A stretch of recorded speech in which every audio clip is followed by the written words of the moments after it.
بسم اللہ الرحمن الرحیم الحمد للہ نحمده ونستعینه ونستغفره ونؤمن به ونتوکل علیہ ونعوذ باللہ من شرور انفسنا ومن سیئات اعمالنا من يهده اللہ فلا مضل له ومن يضلله فلا هادی له واشهد ان لا الہ الا اللہ وحدہ لا شریک له واشهد ان سیدنا ونبینا ومولانا محمدا عبده ورسوله ارسله بالحق بشیرا ونذیرا وداعیا الى اللہ باذنہ وسراجا منیرا صلی اللہ تعالی علیہ وعلی آلہ واصحابہ وازواجہ وذریاتہ وبارک وسلم تسلیما کثیرا کثیرا اما بعد اعوذ باللہ من الشیطان الرجیم بسم اللہ الرحمن الرحیم قل ان کنتم تحبون اللہ فاتبعونی یحببکم اللہ وقال النبی صلی اللہ علیہ وسلم لا یؤمن احدکم حتی یکون اللہ ورسولہ احب الیہ مما سواہما او کما قال علیہ الصلاۃ والسلام۔ قابل احترام بزرگوں، دوستوں اور دینی بھائیوں، گزشتہ کل اللہ تعالیٰ کی محبت کے متعلق کچھ مضمون آپ کے سامنے ذکر کیا تھا۔ اس میں سے کچھ باتیں بیان کرنی رہ گئی تھی، اس لیے اسی مضمون کو ذہن میں رکھتے ہوئے آگے کی بات ہم سمجھے۔ کل جو باتیں بیان کی تھی ہو سکتا ہے ان میں سے کسی بات کا تکرار بھی ہو، تاکہ اس کے ساتھ مضمون مکمل ذہن نشین ہو جائے۔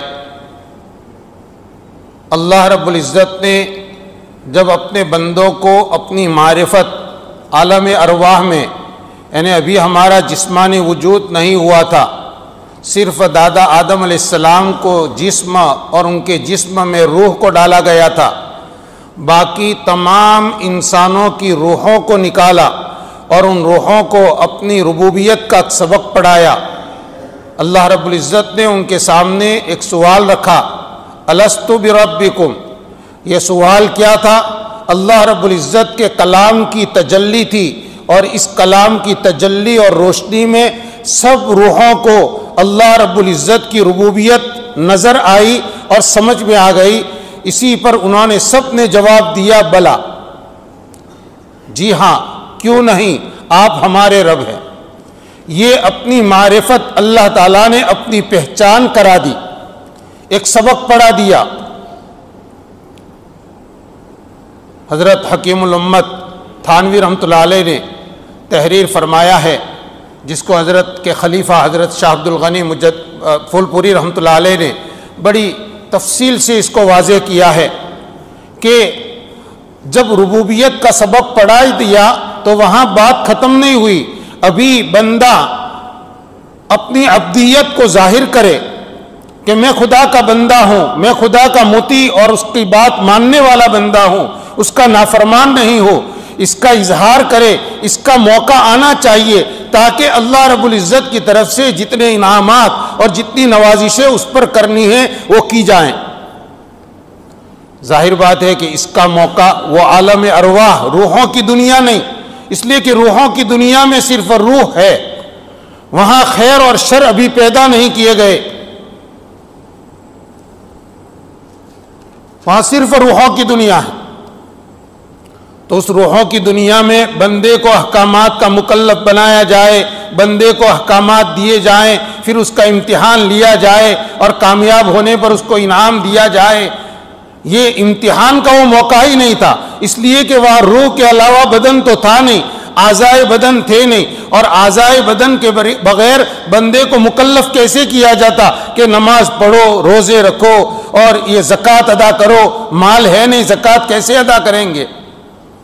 اس کو مکلف بنانے کے لیے، اس کو عالم ناسوت میں بھیجنا ضروری تھا. یہ جو دنیا ہے جس میں بچہ پیدا ہوتا ہے، بڑا ہوتا ہے، بالغ ہوتا ہے، پھر اللہ تعالیٰ کے حکموں کا مکلف کہا جاتا ہے، اور پھر اس کو کہا جاتا ہے یہ کرو یہ مت کرو، یہ فرض ہے یہ حرام ہے. اس حکمت کے پیش نظر اللہ رب العزت نے سبق تو وہاں پڑھایا، لیکن ایک نظام کے تحت، سب کو تکوینی نظام کے تحت اس دنیا میں، اس کو عالم ناسوت کہتے ہیں، جہاں موت اور حیات کا سلسلہ ہے، اسباب کا سلسلہ ہے، اور بندے کو ایک طاقت دے کر، ارادہ دے کر اس کے اوپر چھوڑا گیا کہ دیکھیں تم اللہ کے حکم کو یاد رکھتے ہو یا بھول جاتے ہو. وہ جو ربوبیت کا اقرار کیا تھا تو اپنے رب کو اپنے مال میں، اپنے رب کو اپنی ذات میں پہچانتے ہو یا اپنی خواہشات پر عمل کرتے ہو. پورا ایک نظام کھڑا کیا، اور یہ نظام بھی بڑا عجیب، قدم قدم پر امتحان. آج جو 29ویں پارے کی پہلی آیت پڑھی گئی، تبارک الذی بیدہ الملک وہو علی کل شیء قدیر الذی خلق الموت والحیات، وہ ذات جس نے موت اور حیات کو پیدا کیا. لیبلوکم ایکم احسن عملا، کیوں پیدا کیا؟ تاکہ وہ تم کو آزمائے، تمہارا امتحان لے کہ تم میں سے کون ہے جو اچھے عمل کرتا ہے. یہ پورا کارخانہ اس لیے کھڑا کیا گیا تاکہ بندے کا امتحان لیا جائے. اور آپ جانتے ہیں امتحان کے بعد پھر نوازش ہوتی ہے. ہاں یہ امتحان میں کامیاب ہے، اب اس کو انعام دیا جائے گا، یہ اول نمبر پر کامیاب ہے، یہ دوم نمبر پر ہے، یہ فلاں انعام کا مستحق ہوا. خوشی کی انتہا نہیں ہوتی. اور جنہوں نے امتحان میں اپنے کو ناکام ثابت کیا ان کو سزا ہوگی، اس لیے کہ پروردگار کی ربوبیت کا اقرار کر کے آئے تھے، ربوبیت کا اقرار کر کے آئے تھے. اور یہاں پر بھی، یہاں تم کو خالی نہیں چھوڑا گیا، دنیا میں آتے ہی نبیوں کا سلسلہ جاری کیا گیا. کوئی کہے کہ عالم الستو میں ہم نے کیا کہا تھا ہمیں معلوم نہیں، وہ تو طبیعت میں رکھ دیا گیا، فطرت میں رکھ دیا گیا. ہر بچے کی پیدائش فطرت پر ہوتی ہے، وہ نور فطرت کو لے کر آتا ہے، اس لیے کسی کے پاس عذر نہیں. اور عذر کا دروازہ وہاں بند کر دیا گیا کہ انبیاء آئے، کتابیں اللہ تعالیٰ نے اتاری کہ میرے بندوں کو میری ربوبیت کی پہچان کراؤ کہ ان کا رب میں ہوں. جب میں رب ہوں تو میری بات مانو، میرے حکم کے مطابق زندگی گزارو. عذر کا موقع ختم کر دیا گیا. تو بات وہاں سے شروع ہوئی ہے. اور جو رب ہے وہ اس لائق ہے کہ اس کے سامنے پیشانی جھکائی جائے، وہ اس لائق ہے کہ اس کے حکم کو تنہائی میں بھی مانا جائے، وہ اس لائق ہے کہ جلوت میں بھی اور مجمع میں بھی اس کے حکم کو مانا جائے، وہ اس لائق ہے کہ اپنے پورے بدن کو اور بدن کے ایک ایک عضو کو اور اپنے بدن کے اندرون کو بھی، اپنے اندرون کو، اپنے دل کو، دماغ کو اس کے حکموں کے تابع کیا جائے. آدمی آزاد نہیں ہے، اس لیے کہ اس کا پورا وجود خدا کا دیا ہوا ہے. اس کا بدن، اس کا عضووں میں طاقت، اس کا ارادہ، اس کی طاقت، اس کا اختیار، سب کچھ خدا کا دیا ہوا ہے. خدا کا دیا ہوا ہو اور پھر ان اعضاء سے وہ اپنے پروردگار کے حکم کے خلاف کرے، اپنے پروردگار کی نافرمانی کرے، وہ پروردگار کتنا ناراض ہوگا پھر کہ میری زمین پر جیتے ہیں، میرا وجود ہے، میرا دیا ہوا وجود ہے، میرا بنایا ہوا جسم ہے، میری دی ہوئی صلاحیت ہے، میری دی ہوئی طاقت اور اختیار ہے، میرے دیے ہوئے اعضاء ہے، میری دی ہوئی سلامتی ہے، تندرستی ہے، میری دی ہوئی طاقت ہے، اور پھر میرے حکم کے خلاف بغاوت کرے گا بندہ. لیکن قربان جائیے اللہ رب العزت کی صفات میں سے صفت حلم ہے. حدیثوں میں ہے کہ اللہ تعالیٰ نے لکھ دیا، مخلوقات کو پیدا کرنے سے پہلے لکھ دیا، سبقت رحمتی علی غضبی، میری رحمت میرے غضب پر غالب ہے، سابق ہے. میری رحمت میرے غضب پر سابق ہے. اس کا مطلب بعض علماء نے بیان فرمایا ہے کہ بندہ گناہ کرتا ہے، اس گناہ کا تقاضا تو یہ ہے کہ اسی وقت اس کی پکڑ کی جائے کہ ہمارے بندے بن کر، ہمارا کھا کر، ہماری زمین پر جی کر تم ہماری نافرمانی اور ہماری بغاوت کرتے ہو. آدمی ملک کا جب قانون توڑتا ہے تو قانون کے اوپر نظر رکھنے والا جو عملہ ہوتا ہے وہ فوراً اس کی گرفت کرتا ہے، مہلت نہیں دیتا کہ بھئی آج قانون توڑا ہے ذرا 5-6 دن اور گزرنے دو یا 2-3 مہینے اور گزرنے دو، نہیں، فوراً نوٹس آتا ہے۔ بعض پرس ہوتی ہے اور بعض جرائم میں تو فوراً گرفتار کیا جاتا ہے، چلو کیوں قانون توڑا؟ وہاں آدمی کے لیے عذر کافی نہیں ہوتا مجھے معلوم نہیں تھا یا میں آئندہ نہیں کروں گا، اب جو کیا اس کا تو خمیازہ فوراً بھگتنا ہے۔ لیکن اللہ رب العزت نے اپنی رحمت کو سابق کیا ہے تو اللہ تعالیٰ کے غضب کا تقاضا تو یہ تھا کہ جو ہی نافرمانی ہو اس بندے کا دانا پانی بند ہو جائے، اس کے لیے سانس لینا بند ہو جائے، اس کے لیے زمین پر حرکت کرنا مشکل ہو جائے، زمین پر اس کا باقی رہنا مشکل ہو جائے۔ لیکن نہیں، اللہ رب العزت رحمان ہے، رحیم ہے، وہ ارحم الراحمین ہے، وہ بندے کو کھلاتے جاتے ہیں۔ بندہ خدا کی نافرمانی پر نافرمانی کرتا ہے، خدا کی نعمتوں کو کھاتے ہوئے نافرمانی کرتا ہے، لیکن اللہ تعالیٰ اس کو پکڑتے نہیں۔ اعمال لکھنے والے فرشتوں کو کہا جاتا ہے مہلت دو، ابھی گناہ فوراً مت لکھو، ہو سکتا ہے میرا بندہ توبہ کرے گا۔ میرے بھائیوں، اللہ تعالیٰ کی اس رحمت کو ہم سوچے تو کبھی بھی گناہ کرنے کا دل میں خیال نہ ہوئے۔ آدمی گناہ کا ارادہ آتے ہی، خیال آتے ہی تڑپ جائے کہ میں کس کی نافرمانی کروں گا۔ یہ تب ہوگا جب اللہ کی محبت صحیح معنوں میں دل میں پیدا ہوگی۔ خدا کی محبت کے ساتھ جینے میں ہی میرے بھائیوں مزہ ہے۔ ہاں، محبت سے جو دل خالی، پھر تو سمجھو کہ اس کی زندگی کے طرز میں اور حیوانوں کی زندگی میں کیا فرق ہے۔ پھر حیوانات کو سمجھ نہیں ہے اور انسان کو تو اللہ نے عقل و فہم دی ہے، علم دیا ہے، اور سب سے بڑا انعام کہ اس کو ربوبیت کا سبق پڑھایا گیا ہے۔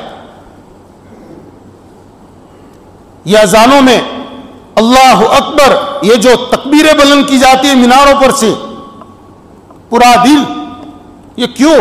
یہ اسی لیے تاکہ ہمارے پروردگار کی عظمت یاد دلائی جائے، اور مؤذن صاحب اشہد ان لا الہ الا اللہ بلند آواز سے پکار کر ہم کو وہی سبق یاد دلاتے ہیں۔ وہ کہتے ہیں میں گواہی دیتا ہوں، اور سننے والوں کو کہا گیا تم بھی جواب میں کہو کہ میں بھی گواہی دیتا ہوں کہ ایک اللہ کے سوا کوئی عبادت کے لائق نہیں۔ کیوں؟ اس لیے کہ وہی ہمارا رب ہے، اسی نے کائنات بنائی ہے۔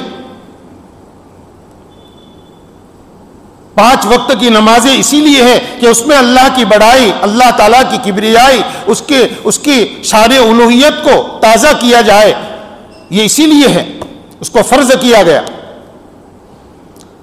گویا اللہ تعالیٰ کی معرفت کے لیے اور اس کی پہچان کے لیے اتنے اسباب پیدا کر دیے گئے کہ کسی آدمی کو یہ کہنے کا موقع ہی نہیں ہے کہ میرا رب کون ہے، میں اس کو جانتا نہیں ہوں۔ خدا کی ربوبیت کو جب جان لیا اور جانتے ہیں میرے بھائیوں، ہمارے اوپر پھر ضروری ہو جاتا ہے کہ ہم اس کے ہو کر رہیں، اپنے سارے جذبات کو اس کے حکم کے تابع کر لے۔ یہ بات پہلے بھی عرض کر چکا ہوں کہ اسلام نے ہم کو بالکل سادھو، سنیاسی اور راہب بننے کو نہیں کہا، بلکہ اس کے اوپر روک لگائی کہ اللہ کی معرفت کے لیے تم اپنے گھر بار کو چھوڑ دو، اپنے خاندان کو چھوڑ دو، نہیں، اپنے کاروبار کو چھوڑ دو، نہیں۔ اسلام نے تو گھریلو زندگی گزارنے کا طریقہ بتایا کہ اپنے گھر میں رہو، اپنے بیوی بچوں کے درمیان میں رہو، ان کے لیے محنت کرتے رہو، مزدوری کرو، تجارت کرو، جو کرو، ہمارے حکموں کے مطابق تم یہ سب کام اسباب اختیار کرو، لیکن بس ہماری بات کو، ہمارے حکم کو نہ بھولو، ہمارا لحاظ کرو۔ اسی کو تقویٰ کہا جاتا ہے۔ بس اس کے ساتھ جیتے رہو، جتنا دنیا کے اسباب ملتے جائیں اللہ کا شکر ادا کرتے جاؤ، اللہ تعالیٰ اس سے ناخوش نہیں ہوتے۔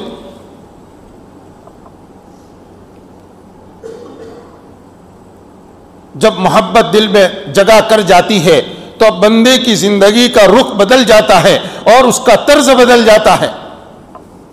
اب اس کا کھانا پینا، اس کا سونا جاگنا، چلنا پھرنا، اٹھنا بیٹھنا، سب کچھ اس کا اللہ کے لیے ہو جاتا ہے۔ ان صلاتی و نسکی و محیای و مماتی للہ رب العالمین، میری نماز، میری دوسری عبادتیں، میرا جینا، میرا مرنا سب ایک اللہ کے لیے جو سارے جہانوں کا رب ہے، وہی ربوبیت، اس اللہ کے لیے جو سب کا رب ہے۔ وہ آدمی کا پھر اپنا اختیار، اپنی منشا باقی نہیں رہتی۔ اسی کو حضرت نبی کریم صلی اللہ علیہ وسلم نے ارشاد فرمایا، لا یؤمن احدکم حتی یکون ہواہ تبعا لما جئت بہ، تم میں سے کوئی آدمی ایمان میں کامل نہیں ہو سکتا جب تک اس کی خواہشات اس دین کے تابع نہ ہو جائے جس دین کو میں لے کر آیا ہوں۔ وہی اپنی خواہشات کو دین کے تابع کرنا، خواہشات کو ختم کرنے کا نہیں کہا گیا، اس کو دین کے دائرے میں لے آؤ۔ دین کے دائرے میں لے کر آدمی اچھی چیزیں کھا سکتا ہے، اچھی چیزیں پہن سکتا ہے، دین کے دائرے میں رہ کر اپنے جائز شوق پورے کر سکتا ہے۔ تابع ہو، اپنی خواہشات کو تابع کر دے حضور پاک صلی اللہ علیہ وسلم کے لائے ہوئے دین کے۔ جب یہ بات ہم نے سمجھ لی تو میرے بھائیوں، اس سے آگے کی بات ہم سمجھے کہ ہمارے اندر جب اللہ کی محبت پیدا ہوگی تو محبت کا اثر طاعات کی شکل کے اندر ظاہر ہوگا۔ طاعات میں اس آدمی کو لذت آئے گی، عبادت پہلے بھی کرتا تھا، نمازیں پہلے بھی پڑھتا تھا، لیکن محبت والے کی نماز کے اندر اس کو لذت، اس کو محسوس ہوگی۔ وہ اپنی نمازوں میں اپنے پروردگار کے تعلق کو محسوس کرے گا، مناجات کی لذت اس کو محسوس ہوگی، مناجات کی لذت۔ اور اگر اس راہ میں مجاہدے پڑھتے ہیں عبادت کے لیے اپنے آپ کو کھڑا کرنے میں، تو نفس سے مقابلے کے اندر جو ناگواری پیش آئے گی اور نفس کے اوپر جو بوجھ پڑے گا اس بوجھ کو بھی وہ برداشت کرے گا۔ یہ مجاہدہ نفس یہ معمولی نہیں ہے، یہ اور بیکار نہیں ہے، اس کے ذریعے سے ہی آگے کی راہیں کھلتی ہے۔ ان الذین جاہدوا فینا لنہدینہم سبلنا، یہ ہماری راہ میں جو لوگ مجاہدے کرتے ہیں، اس مجاہدے کا مطلب صرف یہ نہیں کہ کسی جگہ گئے تھے اور تکلیف پڑی، بلکہ جب بھی اللہ کی عبادت کا خیال آئے اور نفس جی چرائے تو اس وقت نفس کو کھڑا کر دو۔ گناہ کرنے کا خیال پیدا ہوا تو اس وقت اپنے آپ کو گناہ سے بچانے کے لیے دل کے اوپر پتھر رکھ دو، اس وقت دل میں جو ارادہ آیا اس ارادے کا خون کر دو۔ بس یہ ہے مجاہدہ۔ حضرت حکیم الامت رحمۃ اللہ علیہ نے کسی مقام پر اس کا ترجمہ کیا ہے، ان الذین جاہدوا فینا، جو لوگ ہماری راہ میں اور ہمارے خاطر مجاہدے برداشت کرتے ہیں، لنہدینہم سبلنا، ہم ان کو، اللہ تعالیٰ فرماتے ہیں ہم ان کو ہاتھ پکڑ کر چلا دیتے ہیں، پھر اپنے راستے پر چھوڑ نہیں دیتے کہ راستہ ہے چلو، نہیں، ہاتھ پکڑ کر چلاتے ہیں۔ اللہ تعالیٰ کی معیت اتنی ساتھ ہو جاتی ہے، پھر معیت الہیہ، اور اللہ کی معیت ساتھ ہو گئی میرے بھائیوں، بس کام بن گیا۔ پھر اب یہ ہوگا کہ طاعات کے اندر آدمی کو جی لگے گا، بغیر مشقت کے وہ بندگی کرنے کے لیے تیار ہو جائے گا۔ اس کو گناہ چھوڑنے کے اندر کوئی مشقت اور اپنے نفس سے کوئی زیادہ مقابلہ نہیں کرنا پڑے گا۔ وہ جتنے رذائل گنائے تھے شروع کی راتوں میں، وہ سارے رذائل طبیعت کے اندر بالکل مزمحل ہو کر، اور رذائل ایک دم سے کمزور ہو کر ان رذائل کا مادہ بالکل کالعدم ہو جائے گا، جیسے ہے ہی نہیں۔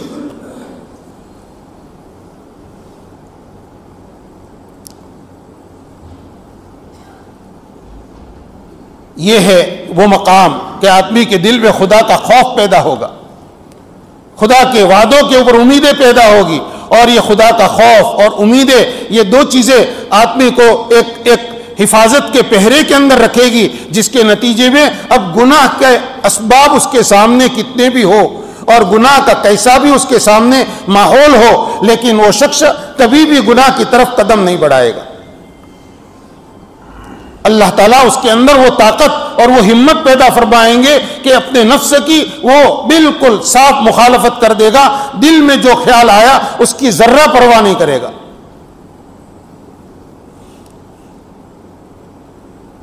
وَأَمَّا مَنْ خَافَ وَأَمَّا مَنْ خَافَ مَقَامَ رَبِّهِ وَنَهَى النَّفْسَ عَنِ الْهَوَىٰ فإن الجنة هي المأوى.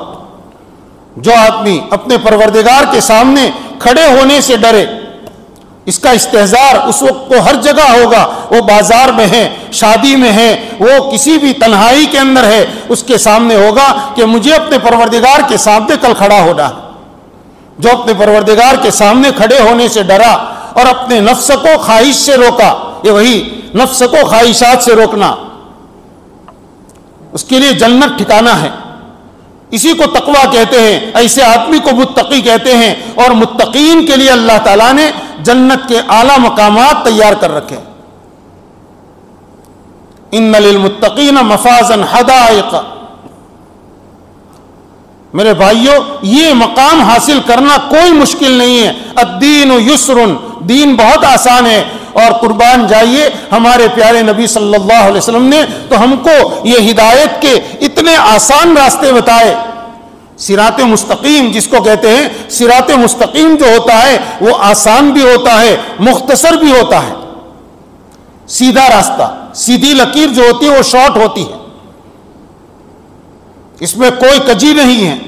اللہ تک پہنچنے کے بہت آسان، بہت سہل راستے بتائے ہیں. بس اس میں شروع میں ہمیں کچھ چوکنا پن دکھانا پڑے گا اور اپنے نفس کے مقابلے میں تھوڑی ہمت، اور وہ ہمت بھی اللہ تعالیٰ کی توفیق سے بہت آسان ہو جاتی ہے. آدمی عزم کرے کہ مجھے اپنی زندگی کو گناہوں سے خالی زندگی گزارنی ہے، اللہ تعالیٰ کی ایک نافرمانی نہیں کرنی ہے، یہ عزم کر لے، اللہ سے توفیق مانگے تو اللہ تعالیٰ کی مدد ہر وقت اس کے ساتھ شامل حال رہے گی. ہاں، کچھ دروازے ہیں، کچھ کھڑکیاں ہیں جو ہمارے اس مقصد میں خلل ڈالنے والی ہے، تو اس کو ہمیں بند کرنا پڑے گا، بند کرنا پڑے گا. وہ چیزیں جو ہمارے اس مقصد میں خلل ڈالتی ہے، ایک ہے لغو چیزوں سے اجتناب. جب تک آدمی لغویات کو اپنی زندگی سے نکالتا نہیں ہے تو اس کے نیک ارادے اس کو کامیابی تک نہیں لے جائیں گے. گناہ سے تو بچ رہے ہیں، لیکن لغو باتوں میں، لغو کاموں میں ہماری زندگی کا قیمتی وقت جا رہا ہے، چاہے تھوڑا جا رہا ہو یا زیادہ جا رہا ہو. اس کے ساتھ عبادتوں میں لطف نہیں آئے گا، پھر اس کے ساتھ مناجات میں لطف نہیں آئے گا. حضرت شاہ عبد الغنی پھول پوری رحمۃ اللہ علیہ نے تحریر فرمایا ہے، اس مضمون کو بڑا عمدہ انداز کے اندر حضرت نے تحریر فرمایا ہے کہ اللہ تعالیٰ نے فرمایا قد افلح المؤمنون الذین هم فی صلاتهم خاشعون. فلاح پائی، یقیناً فلاح پائی، کامیابی پائی ان ایمان والوں نے جو اپنی نماز میں خشوع رکھتے ہیں، جن کی نماز میں خشوع ہے. دیکھیے، خالی نماز پڑھ لینا کافی نہیں ہے. کل اس بات کو تفصیل سے سمجھایا گیا تھا. ایک ہے خالی عمل اور ایک ہے عمل محبت کی بنیاد پر. وہ خالی عمل تو اس ریل گاڑی کی طرح ہے جس کے اندر چلنے کی طاقت نہ ہو اور لوگ دھکے مار کر اس کو پٹری کے اوپر کچھ دھکیل رہے ہیں، جتنا دھکیلتے ہیں اتنی وہ حرکت کرتی ہے، پھر کھڑی رہ جاتی ہے. یہ خالص عمل ہے جس عمل کے ساتھ محبت نہیں ہوتی، اور محبت الہی دل میں پیدا کر دی، اور اس کے بعد پھر جو عمل کرتے ہیں تو اس کی مثال تو اس ریل کی ہے جس کے انجن کے اندر چلنے کی طاقت ہے. چاہے ڈیزل انجن ہو یا پہلے جیسے اسٹیم انجن ہوتے تھے، تو اس کے اندر یہ پوری طاقت موجود ہے، اور اس کی طاقت سے، اس کے پاور سے وہ انجن چلتا ہے، اور اس کے پیچھے ڈبے لگے ہوئے وہ سب چل رہے ہیں، چل نہیں رہے، دوڑ رہے ہیں. محبت اگر ہے تو اس کے ساتھ عمل کے اندر، آدمی کے عمل کے اندر ایک اسپرٹ اور روح پیدا ہو جائے گی. یہ روح محبت سے پیدا ہوتی ہے.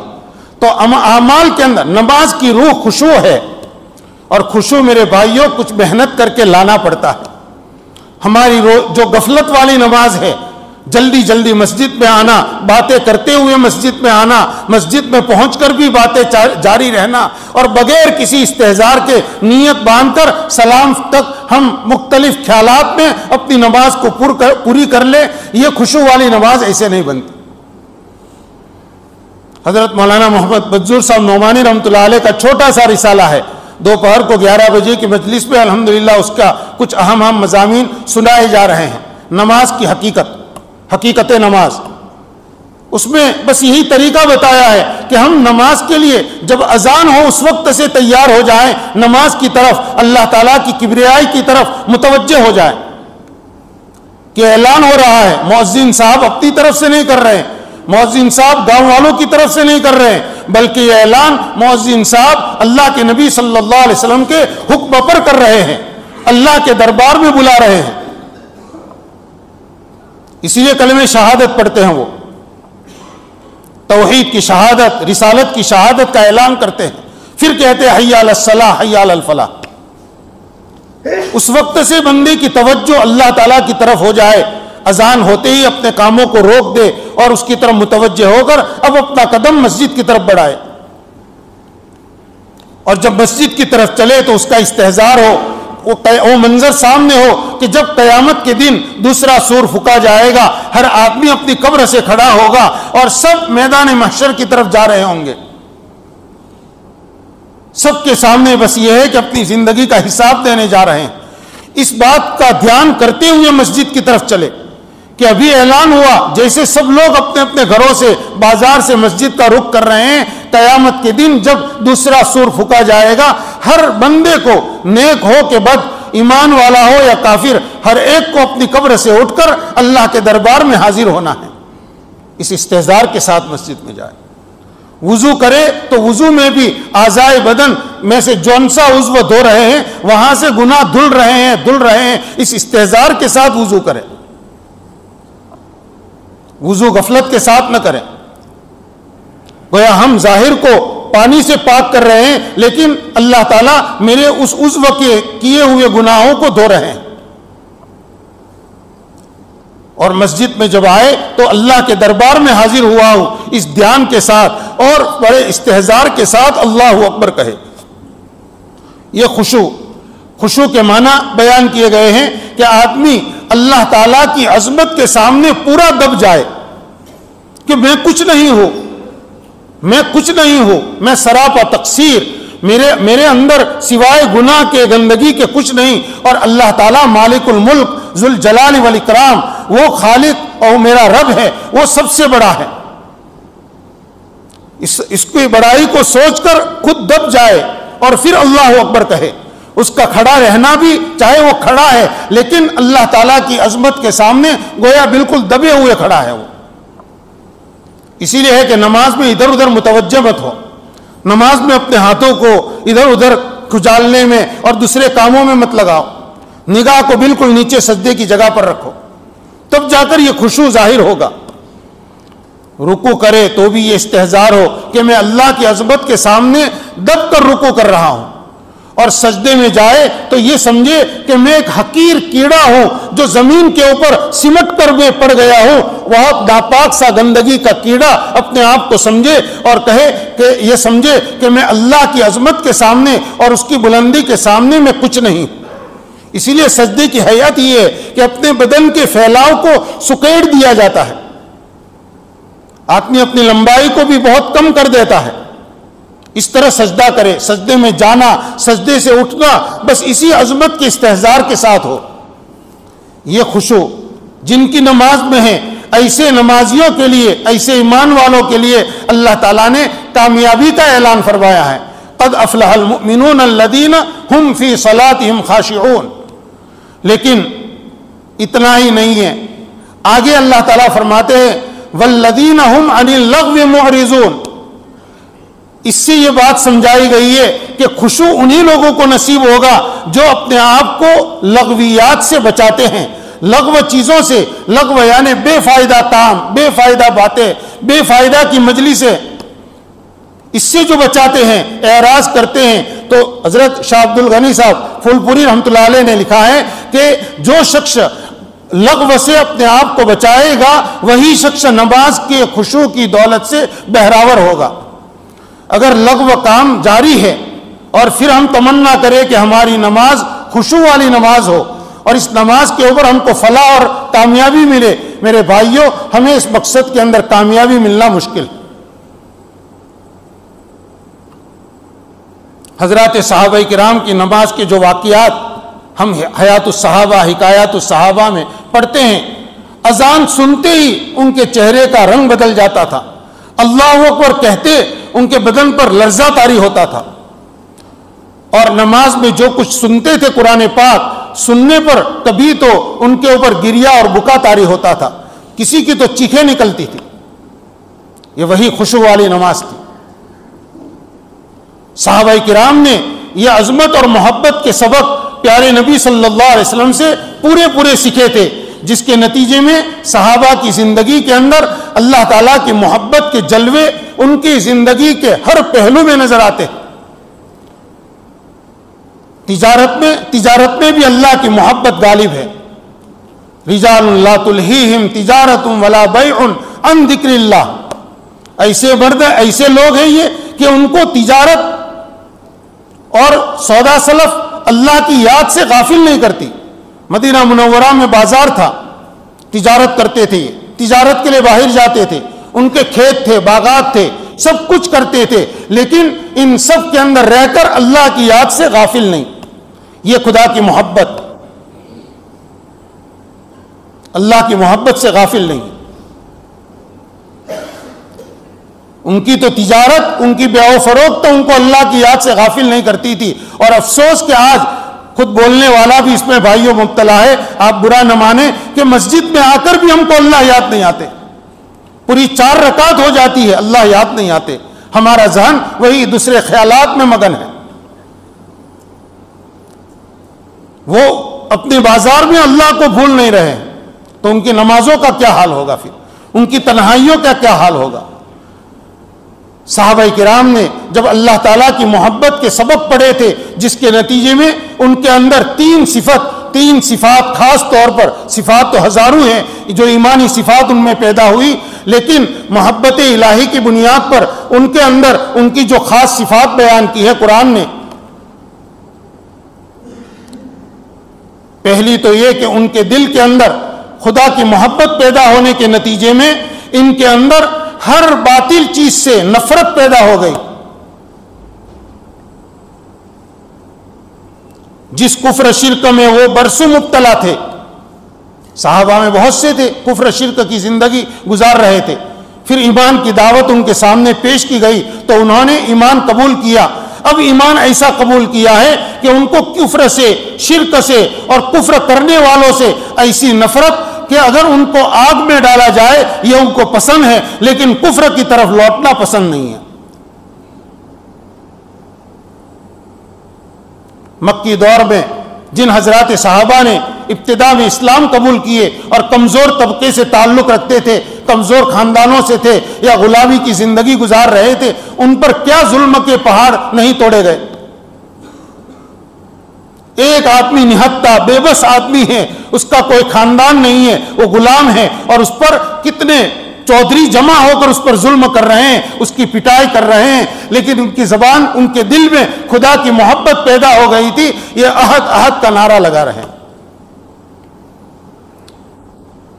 ان کے ظلم و ستم نے ان کے ایمان کے اندر مضبوطی پیدا کی، ایسی مضبوطی پیدا کی کہ جب حضور پاک صلی اللہ علیہ وسلم نے ہجرت فرمائی اور ہجرت کے بعد جب موقع آئے، کفار نے جب حملے شروع کیے اور باطل سے ٹکرانے کے موقع آئے تو میدانوں میں انہوں نے اپنی جانوں کو پیش کر دیا، اپنی جانوں کو ایسا پیش کیا کہ شہادت کو جیسے گویا بھوکا آدمی کھانے پینے کا جیسا طالب ہوتا ہے، اس سے زیادہ طلب ان کے اندر شہادت کی۔ صحابہ کی پوری زندگی، صحابہ کی سیرت اس کی گواہی دیتی۔ یہ باطل کے مقابلے میں اپنی جان کے نذرانے پیش کرنا اور باطل کا قلعہ کما کرنے کے لیے دین کی نصرت اور حمایت کے لیے کھڑا ہونا، یہ اللہ کی محبت کی نشانی ہے۔ اسی لیے حضور اکرم صلی اللہ علیہ وسلم کی دعاؤں میں ہے، اللہم حبب الینا الایمان وزینہ فی قلوبنا وکرہ الینا الکفر والفسوق والعصیان وجعلنا من الراشدین۔ اے اللہ، ایمان کو ہمارے دلوں کے اندر محبوب بنا دے، مزین بنا دے، اور کفر کو، فسق، گناہ کو ہمارے دلوں کے اندر ناپسند کر دے، اس کی نفرت ڈال دے۔ یہ نفرت دل کے اندر ضروری ہے، تاکہ آدمی کبھی گناہ کے موقع آئے، گناہ کے ماحول میں چلا جائے تو وہاں گناہ کو اس کا نفس قبول نہ کرے، اس کے دل کے اندر اس کی قباحت ہوگی تو کبھی بھی اس کو قبول نہیں کرے گا، چاہے کتنا اس پر دباؤ ڈالا جائے۔ حضرات انبیاء کرام کی زندگیاں اور انبیاء نے جن لوگوں پر محنت کی، ان کی محنت کو جنہوں نے قبول کیا، ان کی زندگیاں اس کی گواہی دیتی ہے۔ سیدنا ابراہیم علیہ السلام کی پوری زندگی کیسے کفر شرک کے ماحول میں اور کافر باپ کے بیٹے ہیں، چاروں طرف حکومت تک بالکل کفر پر مجبور کرنے والی، اکیلے توحید کی صدا لگا رہے ہیں۔ کیا ہوا؟ انہوں نے توحید کی دعوت دینا جاری رکھا، اللہ نے ان کو اپنا خلیل بنایا۔ تو صحابہ کرام کی پہلی صفت ہے اشداء علی الکفار، یہ کفر کے مقابلے میں شدت، یہ محبت کی بنیاد پر ہے کہ میرا خدا کفر سے ناراض ہوتا ہے، کفر اس کو ناپسند ہے، کفر کو اس نے سب سے بڑا جرم قرار دیا ہے، تو کفر کو کبھی بھی میں قبول نہیں کروں گا۔ اور جو اپنی طاقت کے بل بوتے پر ہمارے اوپر دباؤ ڈالنے آئے ہیں یا ہم پر حملہ کرنے آئے ہیں، اگر ضرورت پڑے گی ہم ان سے ٹکرا جائیں گے۔ یہ تھی صحابہ کرام کی شان۔ اور دوسری طرف رحماء بینہم، شدت باطل کے مقابلے میں ہے، اپنے آپس میں اپنے بھائیوں کے ساتھ، ایمان والوں کے ساتھ بہت رحم دل، بہت نرم دل۔ رحماء بینہم، آپس میں جھگڑے نہیں، آپس میں ٹکراؤ نہیں، ایک دوسرے کی رائےوں کا احترام، ایک دوسرے کے مقام اور اس کی عزت، اس کا خیال کرنا۔ رحماء بینہم، اتنا ہی نہیں، دوسرے کی راحت کے لیے اپنی راحت کو قربان کرنا، ایثار، ہمدردی۔ ان کے واقعات بھرے ہوئے ہیں۔ انصار نے جو نصرت کا ثبوت دیا ہے مہاجرین کے ساتھ، جن کے ساتھ کوئی رشتہ نہیں، بس پردیسی لوگ ہیں، پردیسی لوگ مدینہ منورہ میں ایمان کی نسبت پر جمع ہوئے ہیں، لیکن ان کو اپنے بھائی کے برابر بنا لیا، بلکہ بھائی سے بھی اونچا درجہ دے دیا۔ قرآن پاک نے ان کی ان صفات کی تعریف کی ہے۔ اور تیسری صفت صحابہ کرام کی جو ہے وہ ہے اللہ تعالیٰ کی عبادت کا ذوق۔ تراہم رکعا سجدا یبتغون فضلا من اللہ ورضوانا، اے مخاطب تو ان کو دیکھے گا، حضرت محمد صلی اللہ علیہ وسلم کے ساتھیوں کو، کہ کبھی رکوع میں ہیں، کوئی سجدے میں ہیں۔ کیوں رکوع اور کیوں سجدے میں؟ یعنی ان کے اندر عبادت کی کثرت کیوں ہے، بہت زیادہ عبادت کیوں کرتے ہیں؟ اس لیے کرتے ہیں کہ ان کے پیش نظر بس ایک ہی ہے کہ جس کو اپنا محبوب بنایا ہے اس کی طرف سے فضل مل جائے، اس کے فضل کے ہم مستحق ہو جائیں اور اس کی خوشنودی مل جائے، وہ ہمارا رب ہم سے راضی ہو جائے۔ تو اللہ کا فضل ڈھونڈنے کے لیے اور اس کی رضوان، اس کی خوشی کو تلاش کرنے کے لیے، حاصل کرنے کی کوشش میں کبھی رکوع میں کبھی سجدوں میں۔ یہ نمازوں کی کثرت، یہ اللہ تعالیٰ کی محبت کا ایک بڑا اثر ہے۔ اور یہ میرے بھائیوں ہمارے اپنے اختیار میں ہے۔ ہم اپنے فارغ اوقات کو طے کریں کہ میں تنہائی میں اللہ کے سامنے کھڑا ہو جاؤں، چاہے 5 منٹ اللہ کے سامنے میں حاضری دے دوں، میں 5 منٹ 10 منٹ دوستوں کی محفل میں بیٹھوں گا، اس سے میرا کوئی درجہ اللہ سے قریب نہیں ہوگا۔ اور ادھر اگر میں نے 5 منٹ میں 2 رکعت پڑھ لی تو اللہ تعالیٰ سے میں قریب ہو جاؤں گا۔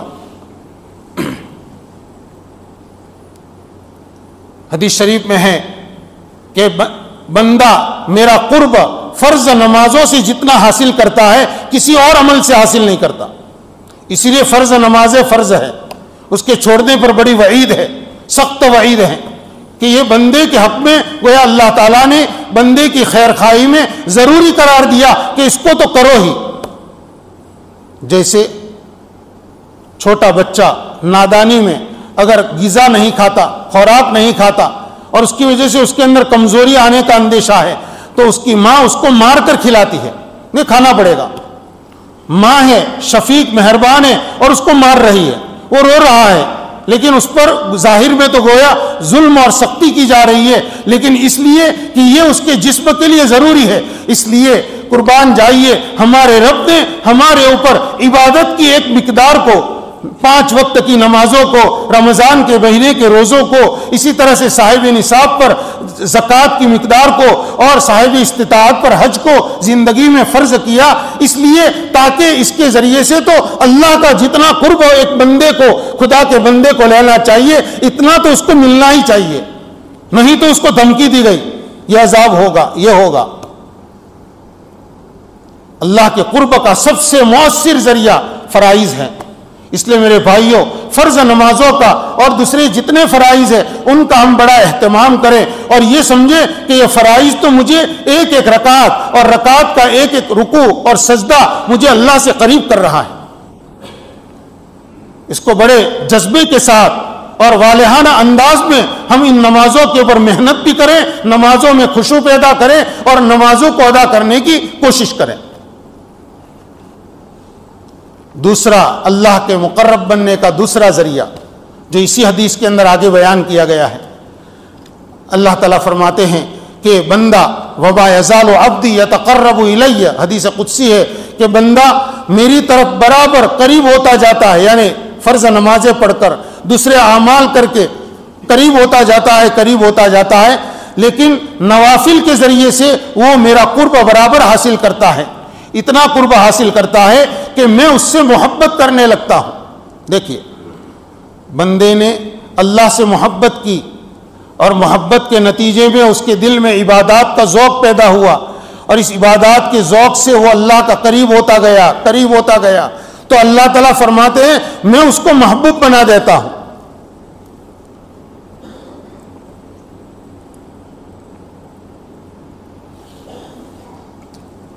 عربی میں 2 لفظ ہے، ایک ہے محب محبت کرنے والا اور ایک ہے محبوب جس سے محبت کی جائے۔ تو بندے نے اپنے پروردگار سے محبت کی تو بندہ محب ہے اور اللہ تعالیٰ محبوب ہے، لیکن جب بندے نے اللہ تعالیٰ کی محبت کے تقاضوں کو نبھایا اور وہ برابر عبادت میں لگا رہا، مناجات میں لگا رہا، اپنے کو گناہوں سے، غفلت سے، لغویات سے بچاتا رہا، تو اب یہ نوافل کے ذریعے سے اللہ کا اور مقرب ہوگا، اللہ تعالیٰ اب اس کو اپنے محبوبین میں شامل کر لیتے ہیں۔ اب اللہ تعالیٰ محب ہے اور بندہ محبوب بن گیا، سمجھے؟ پہلے تو ہم محبت کرنے والے تھے، اللہ محبوب تھے، اب اللہ تعالیٰ ہم سے محبت کرتے ہیں۔ ایک بندے کے لیے غفلت میں زندگی گزارنے والے کے لیے کتنا اونچا مقام ہے اور یہ اس کے لیے کتنی اچھی حالت ہے۔ فرمایا جب میں اس کو اپنا محبوب بناتا ہوں تو اس بندے کے کان بن جاتا ہوں جس سے وہ سنتا ہے، اب اس بندے کے میں آنکھیں بن جاتا ہوں جس سے وہ دیکھتا ہے، پھر اور جب اس بندے کو میں اپنا محبوب بناتا ہوں تو میں اس کے ہاتھ بن جاتا ہوں جن ہاتھوں سے وہ پکڑتا ہے، اور اس بندے کے پاؤں بن جاتا ہوں جن سے وہ چلتا ہے۔ سوال یہ ہے کہ اللہ تعالیٰ تو وراء الورا ہے، ان کا کوئی جسم نہیں ہے، جسم کے اجزاء نہیں ہیں، اللہ تعالیٰ بندے کے کان بنتے ہیں، بندے کی آنکھیں بن جاتے ہیں، بندے کے ہاتھ اور پاؤں بن جاتے ہیں۔ کیا مطلب اس کا مطلب یہ ہے کہ بندہ اپنے ان اعضاء سے، یہ 4 اعضاء بدن جس سے عام طور پر سارے کام سرزد ہوتے ہیں، تو مراد پورے بدن سے اللہ تعالیٰ اس کے بدن کے اندر اور اعضاء بدن کے اندر وہ خوف پیدا کر دیتے ہیں کہ کوئی کام ان اعضاء سے، آنکھوں سے کوئی دیکھنا، آنکھوں کا دیکھنا، کانوں کا سننا، ہاتھ کا پکڑنا اور پیروں کا چلنا گناہ کی طرف قطعاً نہیں ہوتا، اس سے وہی کام سرزد ہوتے ہیں جو اللہ تعالیٰ چاہتے ہیں یا جو اللہ تعالیٰ کو پسند ہے۔ اس کی منشا کے خلاف اس بندے کے اعضاء ہے لیکن وہ خلاف نہیں چلیں گے۔ تو گویا یہ آنکھ، کان، ہاتھ، پاؤں بندے کے نہیں، یہ تو اللہ تعالیٰ کے ہو گئے، یعنی اس کے حکم کے تابع ہو گئے۔ اب اس میں بندے کی منشا کا دخل ہی نہیں ہے، بندے نے اپنے ارادے کو، بندے نے اپنے اختیار کو اللہ تعالیٰ کی منشا میں اور اس کی مرضی کے اندر فنا کر دیا، ختم کر دیا۔ اب بندہ کہے گا میری کوئی چاہت نہیں، خدا جو چاہے گا میں وہی چاہتا ہوں، وہ جو چاہے گا میں وہی کروں گا، وہ جس کو پسند کرے گا میں وہی کام کروں گا، اس کو اگر ناپسند ہے میں قطعاً اس کو نہیں کروں گا۔ یہ ہے، یہ مقام محبوبیت حاصل کرنا میرے بھائیوں ہمارے بس میں ہے۔ بس ہم اپنی زندگی کے قیمتی اوقات کی تھوڑی حفاظت کریں اور اس کو کام میں لگائیں، بیکار کاموں سے اپنے آپ کو بچانے کی فکر کریں، اور بس جو وقت ملے کوشش کریں کہ نہیں مجھے تنہائی مل رہی ہے تو اس تنہائی میں تھوڑی دیر میں اللہ کو یاد کر لو، اللہ کا نام لے لو، استغفار پڑھ لو، درود پاک پڑھ لو یا تسبیح پڑھ لو، اس کو اللہ تعالیٰ پسند کریں گے۔ موقع ہے اشراق کا، چاشت کا، اوابین کا، تہجد کا، اسی طرح سے اور نفلیں پڑھتا جائے، بس اس لیے کہ اللہ کے قریب ہونا ہے مجھے۔ یہ ہماری کوششیں بیکار نہیں ہیں، اور جو مزہ آئے گا زندگی گزارنے کا اسی محبت کے پیدا ہونے کے بعد پھر آئے گا۔ عبادتوں میں مزہ، عمل میں مزہ، پھر اس آدمی کو تکلیفوں میں بھی مزہ آئے گا، اس کے لیے مصائب اس کی زندگی کے اندر گھبراہٹ پیدا نہیں کرے گی، مصائب حادثات سے اس کو اللہ تعالیٰ کی یاد اور بڑھ جائے گی کہ ٹھیک ہے میرے اوپر ایک پریشانی آ رہی ہے، میں جس وقت میں اللہ کو یاد نہیں کرتا تھا اس پریشانی کی بنا پر اب اس پریشانی کو دور کرنے کے لیے لاؤ میں اللہ کے سامنے اس وقت میں 2 رکعت پڑھوں اور اس کے سامنے آہوزاری کروں۔ تو یہ آہوزاریہ، یہ 2 رکعتیں پڑھنا، یہ جو اضافہ ہوا ایک مصیبت کے نتیجے میں ہوا، لیکن محبت ہوگی تو ہوگا، ورنہ آدمی اپنی زبان پر شکوے شکایات اور دل کے اندر مایوسی، زندگی سے مایوسی پیدا ہوتی رہے گی اور اس کو آگے کوئی راستہ نظر نہیں آئے گا۔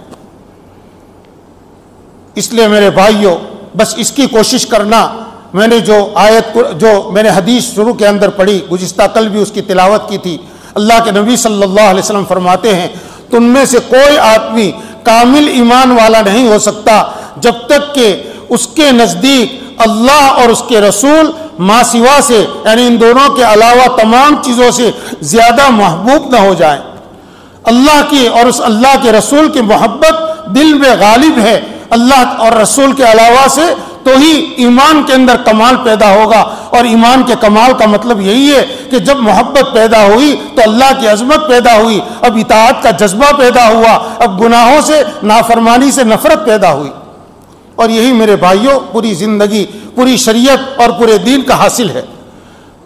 کوشش کریں، ارادہ کریں کہ ہمیں اپنی زندگی کے اندر اللہ، اپنے دل کے اندر اللہ کی محبت پیدا کرنی ہے، کریں گے بھائی؟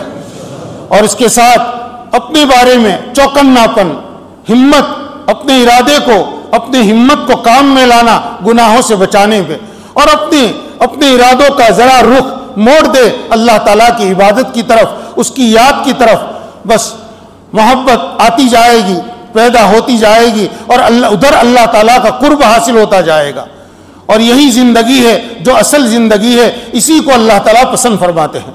اللہ تعالیٰ میرے لیے بھی ان باتوں پر عمل کرنا آسان فرمائے اور آپ حضرات کے لیے بھی مفید فرمائے۔ وآخر دعوانا الحمدللہ رب العالمین۔